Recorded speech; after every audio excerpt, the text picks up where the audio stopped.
Welcome to the Why Not Today podcast, where we celebrate courage, determination, and the power of saying why not today. I'm your host, Leslie Kane, and in each episode, we dive into inspiring stories of individuals who have taken bold steps, faced their fears, and embraced the possibility of today. From entrepreneurs to artists, dreamers to doers, we explore the moments when they said, enough waiting, why not today? Join me as we uncover the heartwarming and the audacious and the transformative. Whether it's pursuing a lifelong passion, overcoming obstacles, or simply choosing joy, our guests share their journeys and inspire us all. I started this podcast in honor of my father, Patrick Kane, who often said, why not today? And remember, you're just one decision away from changing your life. So my guest today is Brady Murray, and kind of fun way found out who Brady was, and we did a call, and I've actually had the privilege of meeting him and a lot of his family. And so I was watching about a month or so ago, NBC Nightly News. It wasn't the local, and he was on there with his family, and they were talking about his son Cooper throwing out a pitch at a baseball game, and it caught my attention that I did rewind, and I actually videotaped it, and then started following him with his nonprofit and Cooper and what he was doing. And his son Cooper has Down syndrome, which is near and dear to my heart because my youngest sister does also. And so we had a call. I reached out to him about being on the podcast. We had a call, and Brady lives with his family in Utah. And as we were talking, he's like, oh, we're going to be in DC for the Nationals game. And so because I live close by, it was fun that I was able to go with they got us tickets, my sister Amanda, who has Down syndrome, and then another sister and brother. We got to meet your whole family, which was kind of cool, very cool. So another connection. And Amanda's favorite part, I think I mentioned, was meeting Cooper. Absolutely. So Brady has a nonprofit called Rod's Heroes. He has a for-profit business that helps people in the disability world called CaringTide. So we're going to talk about all that and his courage journey. So Brady, why don't you introduce yourself with a quick bio and a fun fact? Whew, that's awesome. Excited to be here, Leslie. This is going to be a lot of fun to visit. Quick bio.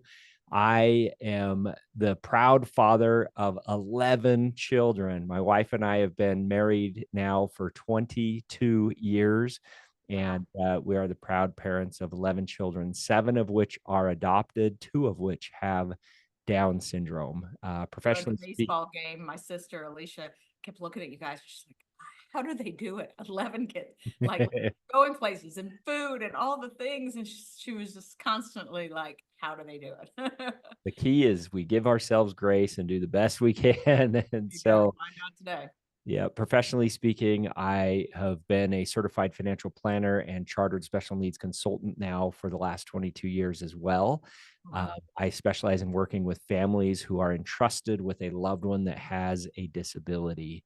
In addition to that, my wife and I founded a nonprofit organization called Rod's Heroes in 2013, and our mission is to inspire families to answer the call to adopt a child with Down syndrome. That's been a really fun endeavor as well. And isn't it that in adopt just the US or overseas? It is international and local, I would say, But domestic. in particular, Down syndrome. Yeah. You know, we have helped. In fact, we're at 96 kids that we've helped get adopted that have Down syndrome in the last decade, and well over that in other types of circumstances. We'd refer to it as unique circumstances, whether that's special needs or older children or large sibling groups, etc. That's awesome. And then, so what's a fun fact about Brady? Here's a fun one. This, maybe not all the listeners know this movie, but a lot of them probably will. The movie Napoleon Dynamite. That was not a fictional movie. That was a documentary of my senior year of high school. Really? I actually graduated with Jared Hess, who is the director of Napoleon Dynamite, and that was a movie about him. And so that was pretty cool to be able to see that thing come to real life on the big screen. And all those things like his good friend Pedro Sanchez and the Happy Hands Club and everything else, the dance, everything, it all happened. I witnessed it in real time. So they talk pretty about cool. Say that again. Are you mentioned in it? That's a good question. That's two to be determined, I would say. I've actually always wanted to talk to Jared about that, because there's one character in particular I thought, you know what, that very well could be something that had a little inspiration by I've heard of it, but I don't think I've ever you watched got it. to see it. It's pretty cool. Yeah, and ironically, I'm going to see some friends tomorrow that have a dog named Napoleon. So That's I'm going to go awesome. watch it. There's a That's fun fact. yeah, I love that. So you've got lots of stuff you do and I'm sure lots of courage stories. So let's start with what is your definition of courage, Brady? I'd just say being comfortable with being uncomfortable. Ooh. It's this idea of just get super comfortable with being uncomfortable. And if you can follow that, there's some pretty amazing adventures and experiences that you're going to have. That's awesome. It's fun to hear everybody's definition, and they all kind of tie in. The only person that's ever looked it up in the dictionary was one of my brothers. Had the specific one. But so, all right, lots of courage journey. So, did you start in the financial space of people with kids with disabilities and I families with disabilities I before your didn't. son was born?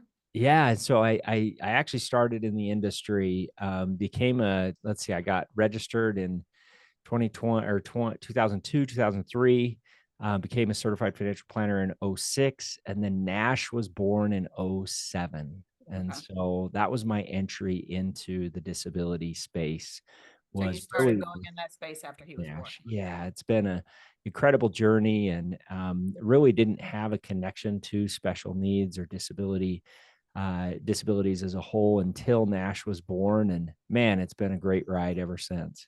So, did you know kids or adults with Down syndrome before Nash was born? I had a classmate, Patrick, that was my age up in Preston, that was an incredible, just life of the party, great kid. And that's really my only connection, but I definitely wouldn't say there was a deep personal connection by any means.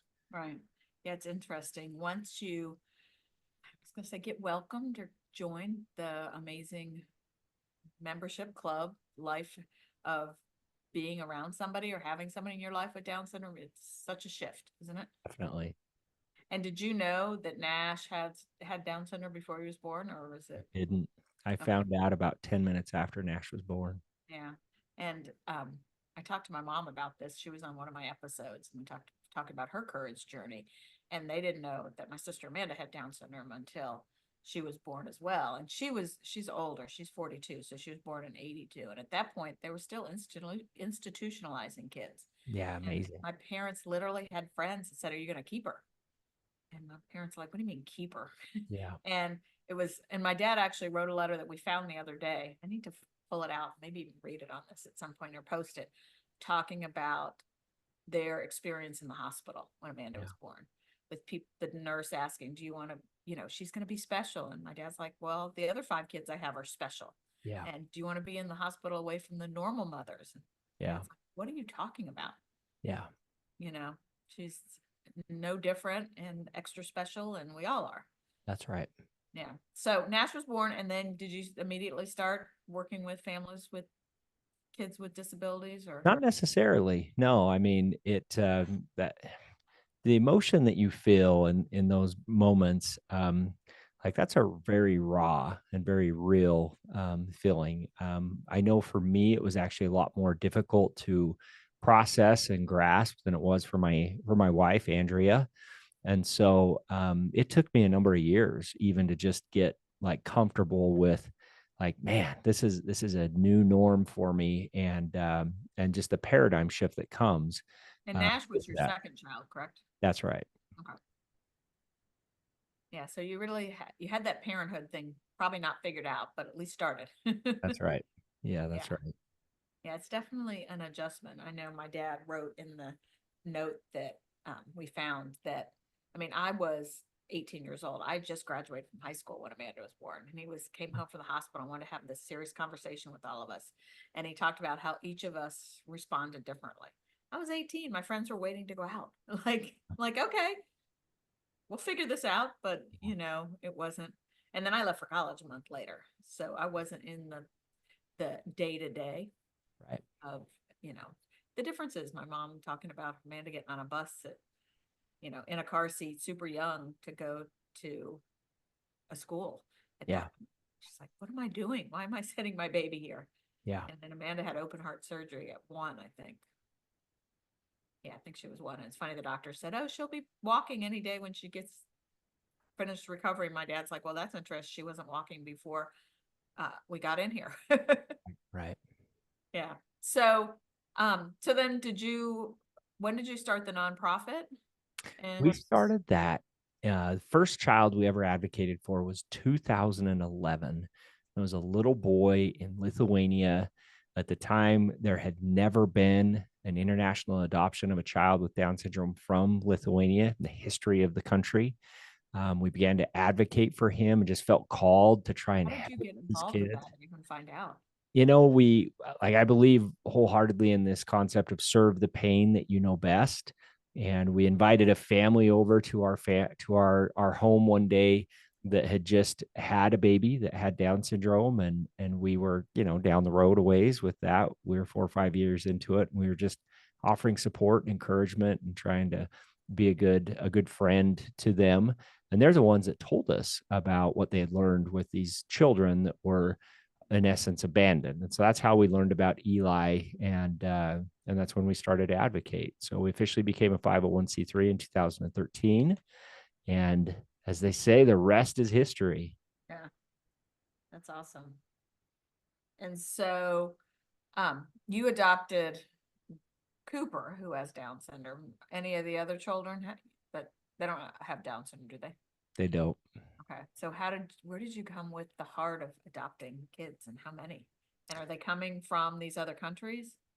We've done 3 different adoptions. We've adopted internationally from China, and that was Cooper. And then we became foster parents, and we fostered 2 little girls that are here, a domestic adoption. We fostered them for 3 years before we were able to adopt them. And then most recently, we adopted a sibling group of 4 children from Colombia. And these 4 were in foster care in Colombia for almost 7 years when we adopted them. And their ages 17, 16, 13, and 11. And then we have our 4 biological children. And so our children's ages range from 18 down to 6. Wow. And we have soon to be 6 teenagers. With us, there was 18 years difference. And Yeah. at one point, my parents had 2 of us in college, 2 in private high school, and 2 in preschool. Like, I don't know how the heck they did it. Yeah. So had you guys been exposed to the adoption world or foster, or just kind of fell into it? It's something that Andrea and I talked about since we were dating, ironically enough. And she has a heart for adoption, and I have a heart for adoption. It's just something that is in our hearts, I would say, our blood, if you may. But we talked about it after we were married, and then we had 4 kids. And it was after our 4th child, that we decided to adopt. And that's when we adopted Cooper. Okay. And so Cooper's got a kind of fun story. And I know I've kind of followed you on social media and some of your comments about the other kids. Like, why does Cooper get to do all these things? Yeah. And so much love for Cooper. He's such a cool kid. But I always said Amanda could go into a store and with no money and come out with whatever she wanted and change. Like, she's just a blessing to everybody. And that's right. All kids are, but Cooper is a Super Cooper, I guess. Is that what you guys call him? So tell us, extra Super Cooper. Tell us, share his story and how you guys got into the baseball thing. Sure. So I have all the pictures behind you if anybody's watching on YouTube. And there you go. Yeah. So Coop was actually placed on a street corner in a city of 14 million people in mainland China when he was guesstimated to be 6 months old. He spent the first 4 years of his life in an orphanage, and that's when Andrea and I adopted him. From the day that we adopted Coop and got him home, he's been involved in anything and everything that we will allow him to be involved in. One thing in particular that he's just fallen in love with is baseball. He loves playing baseball with his brothers, and he does a good job with it. He throws right, bats left, and just kind of a natural athlete that way, especially for a kid that has Down syndrome. As he got a little older, he wanted to play on a baseball team like his brothers played. And we don't have any adaptive baseball in our area where we live. And so if Coop was going to play on a baseball team, it would mean he'd have to play on a typical team. And as a dad, I was a little bit reserved on that, not exactly sure. Honestly, I was more concerned of how the other players and the team and the fans and everything would maybe react. I didn't want to put him out, and I didn't know how Coop would perform, and I just had some reservations. But as I pondered it, I thought, you know what, like Coop really wants to try this. I want to give him a shot to be able to realize that dream. And lo and behold, he did amazing. What we found is Coop, one, actually played pretty well, and two, all of his teammates loved him, like loved Cooper. But then we saw all of the kids on the other team were cheering for Cooper when he'd bat and when he'd play. And then we saw all the fans, like both teams, when Coop would get up, they'd be cheering for Cooper. And so it's just kind of a unique phenomenon to see that extra love, extra super, kid that's out there, and just how it really brought everybody together, even in a competitive environment. Through our nonprofit that we started, we had a connection that the spouse of a pitcher for the Chicago Cubs, Libby Still, reached out to us and said, I love what you guys are doing. My husband plays for the Cubs. Could you guys come to a spring training game? We'd love to meet you. And so we scheduled the time to go down to. You guys live in Utah. We do, yeah. So we that's scheduled not like next door. no, but hey, Cubs call, we're coming, Yeah. right? And so we arranged a time to go down to spring training in Phoenix. And it was kind of a last minute thing that we had this idea of having Coop throw the first pitch out, and the Cubs were all over it. And he threw it out and he did amazing, like just lit up the stands and was just extra super. And so the Cubs fell in love with Coop and said, hey, will you come out to Wrigley? And so a few weeks later, about a month later, we found ourselves in Wrigley at the Memorial Day game. And Coop was the ceremonial first pitch and threw out the first pitch and just crushed it. In fact, that's a picture up there on the wall up over there of Cooper standing on the mound at Wrigley. And I kind of thought that was like lightning struck. There's your 15 minutes of fame, Coop. You did it. Good job, bud. And here we go. Well, a week later, the Boston Red Sox reached out and asked Coop to come out to Fenway and throw the first pitch out there. And that's a picture of Coop at Fenway. And it's once again just stole the hearts of the crowd. Everybody was so captured by just this bright smile and just the energy that he had. And that's what started this campaign, actually, of having Coop go around to all 30 MLB stadiums to throw out the first pitch, with the purpose of being able to, one, inspire families to consider opening their hearts to adoption, and two, being able to help the world see the gift and light and joy that an individual with Down syndrome is. Yeah, so true. And I love that you can do it from such a big stage. So how many games has he been to? 9. Yep, we've done 9. So last year we did 4. We did 5 different stadiums. This year we just finished up at the Coliseum in Oakland, and we're gearing up for a big summer next year already. I think we'll try and hit up even 10, possibly 12 first pitches throughout the country, which would gear us up for the finale in 2026, where we'll wrap up the final 8 or 10 or so. Wow. Well, you have to let me know when you come to Baltimore. Absolutely. That's going to be a fun one. I've never been to Camden. Excited to go there. I don't know if I've been. Yeah, I think I did years ago. Went to a game. We did a bus trip there. But nice. Interesting talking about inspiring other people and people hearing your story. So my brother Brian, that was at the game with us, it's interesting how God just places the right people in your path and crisscross. So his wife has a younger brother, unfortunately passed away from another accident, that had Down syndrome. Wow. And then my niece is married to somebody whose uncle also has Down syndrome. So wow. Grace's aunt and Braden's uncle have Down syndrome. But after Brian got home from the game and told his wife Kelly about it, the next day we were together, and he's like, "Yeah, Kelly's watched the video, and I guess we're adopting a kid with Down syndrome." I love it, love it, love it. I don't know if that'll really happen, but you definitely inspired. And talking about Coop wanted to play baseball. Amanda used to tag along because the sister closest is 2 years older than her. So Yeah. Catherine was going through swim team. The rest of us were a little older. And so Amanda was watching swim team and she wanted to participate. And my dad's like, why not? Why can't she? And that's kind of where the name of the podcast came from. My dad, why not today? I mean, everything was figure outable. And so they said, if she can swim from one end of the pool to the other, she can do it. And she did. And she was on swim team. And, you know, there wasn't a special, I mean, she did Special Olympic things at some point, but this was, you know, with everybody else, she was in Yeah. swim team. That's great. That's So, awesome. and then, yeah, and I love how you said it brings people together and watching Cooper. That's right.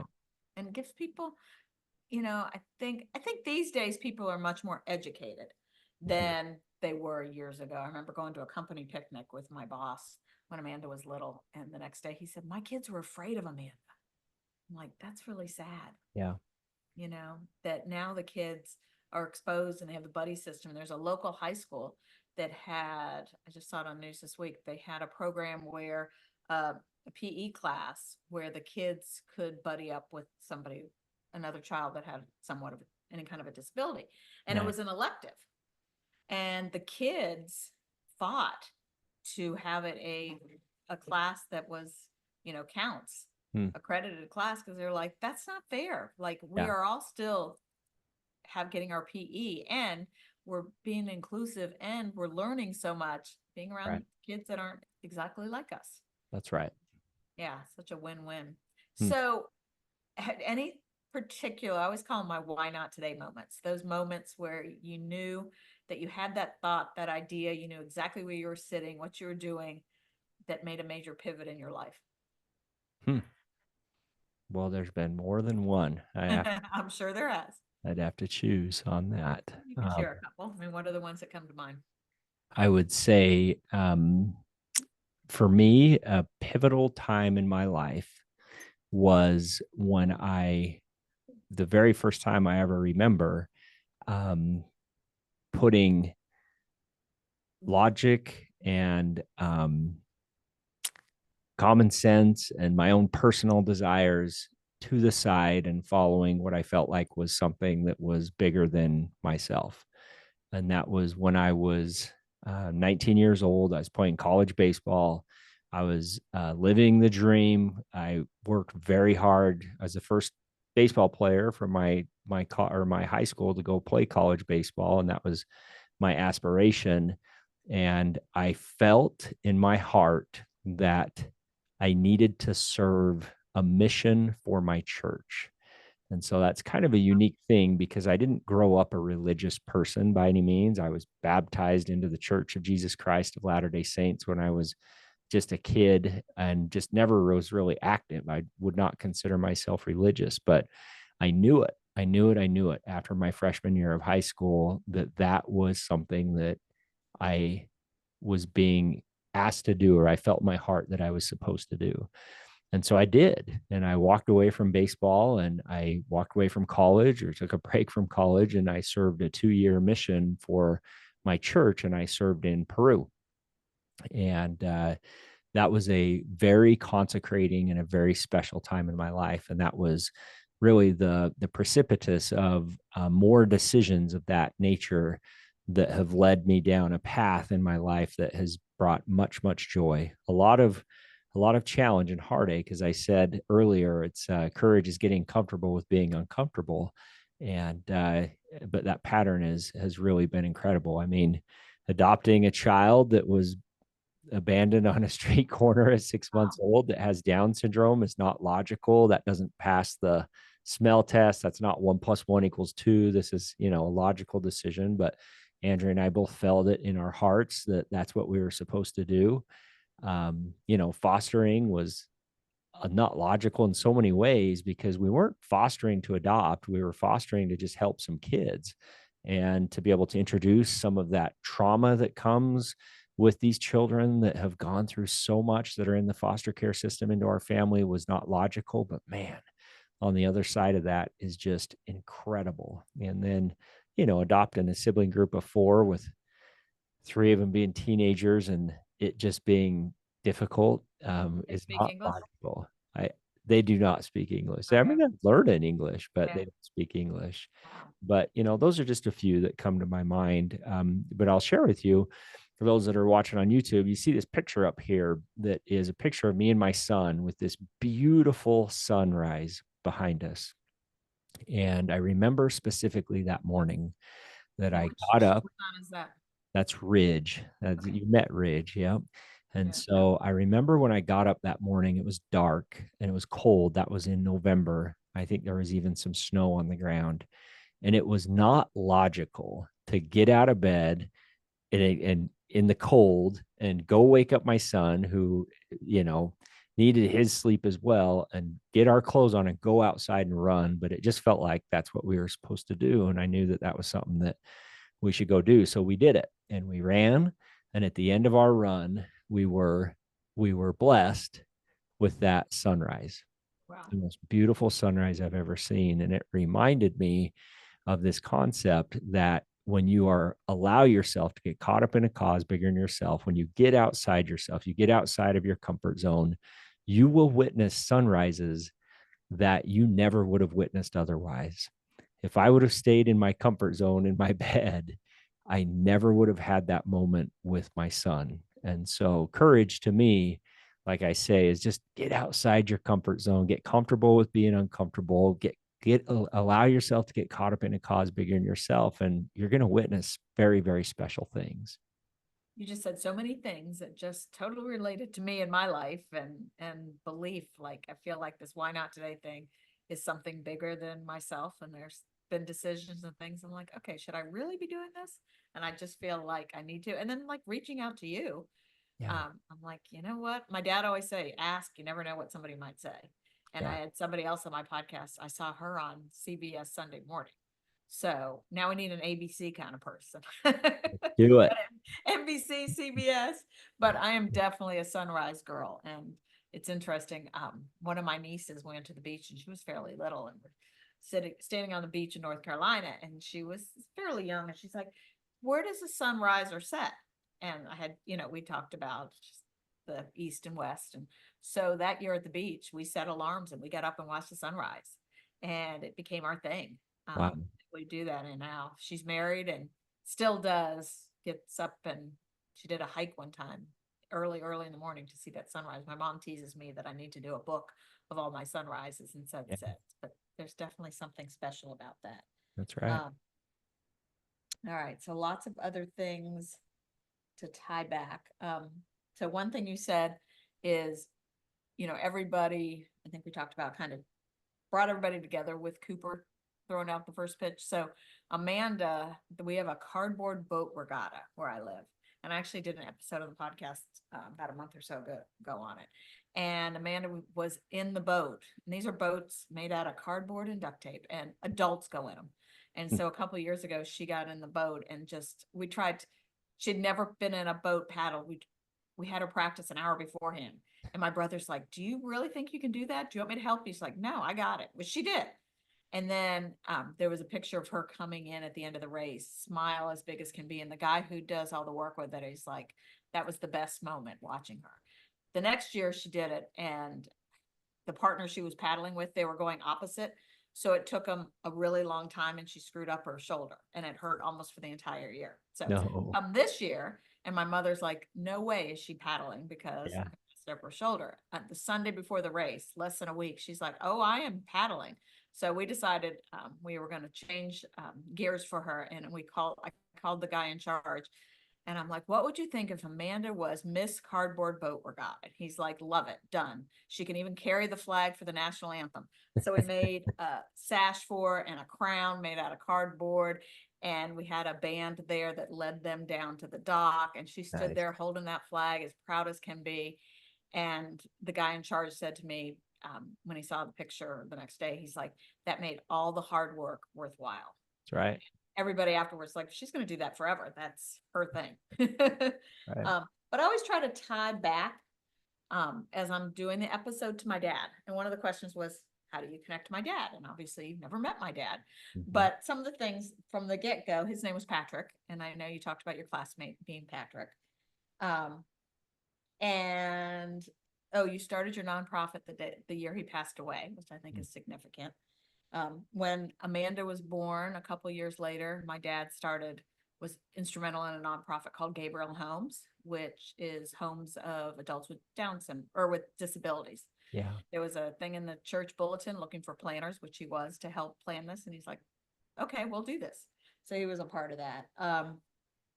And then just talking about Cooper playing baseball and how the other people were cheering, it reminded me of the movie Rudy from Notre Dame, which is where my dad went to school. So just a couple. It's things. great. I love that tie. That's a all great, the great way to. God winks out there. It's So so true. how would you encourage other people, Brady?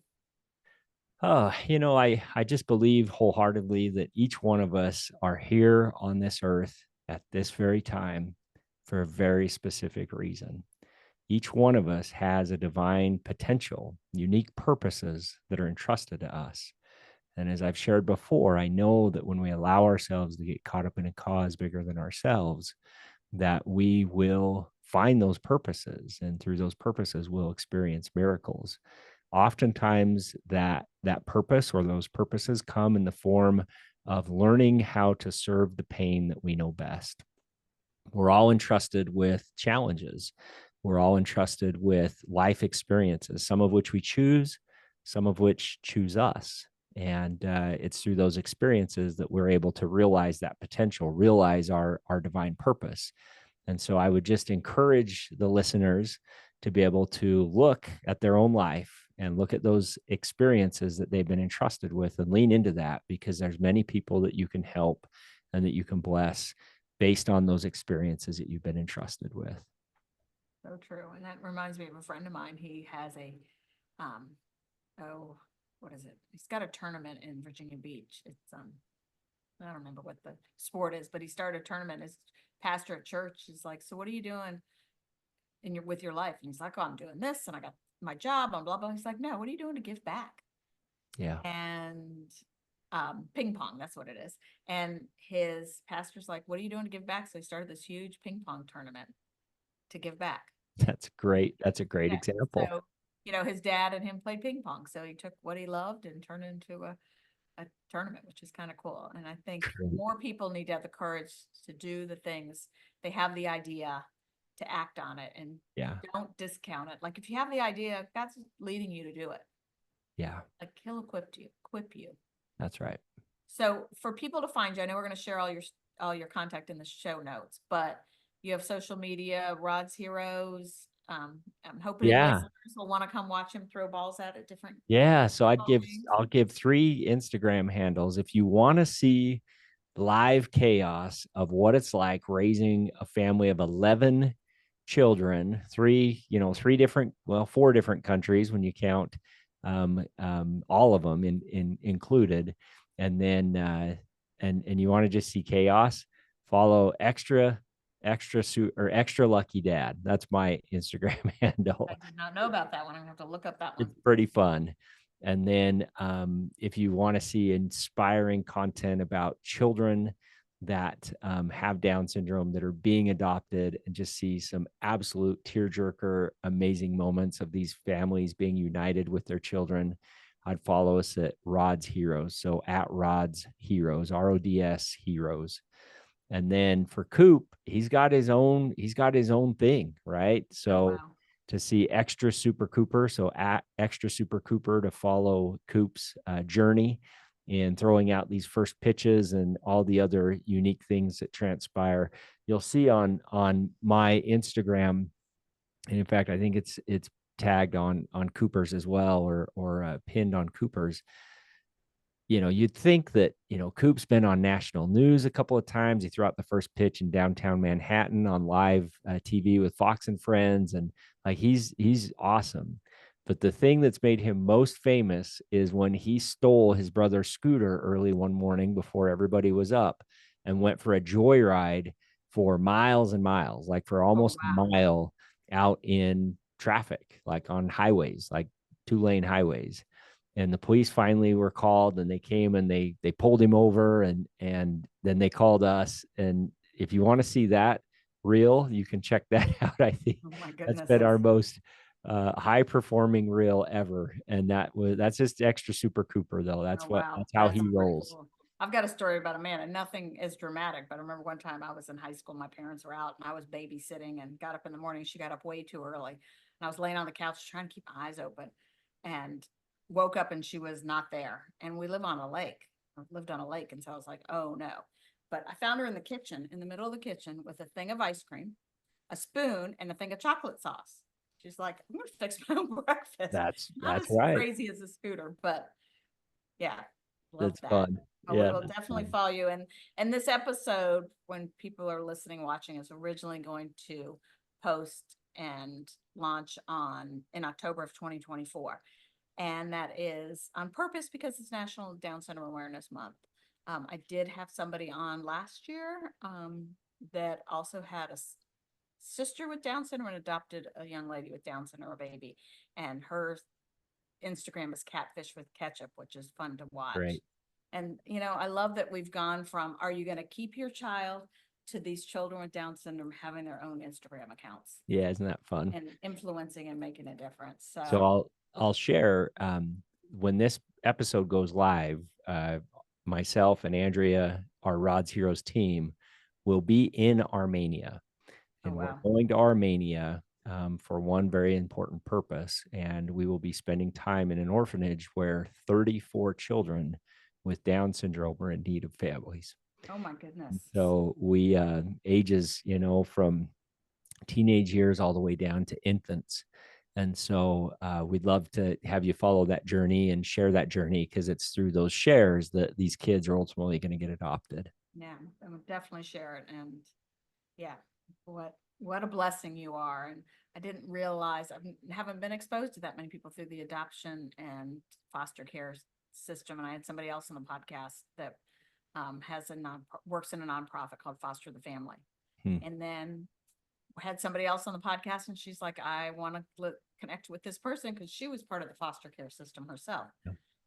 A super successful businesswoman. So you never know. That's great. You just got to follow those leads. That's right. So, well, thank you so much for being our guest, and Yeah, all thanks, Leslie. wisdom. Good to spend some time. Yes. And thank you, everybody, for joining us on this inspiring journey. Remember, every day is an opportunity to take action, chase your dreams, and make a difference. So why not today? Make sure you subscribe, like, share the Why Not Today podcast on whynottodaypodcast.com. We're on every social media place. And until next time, stay motivated, keep making things happen, and say, why not today? Thanks, Brady. Thank you.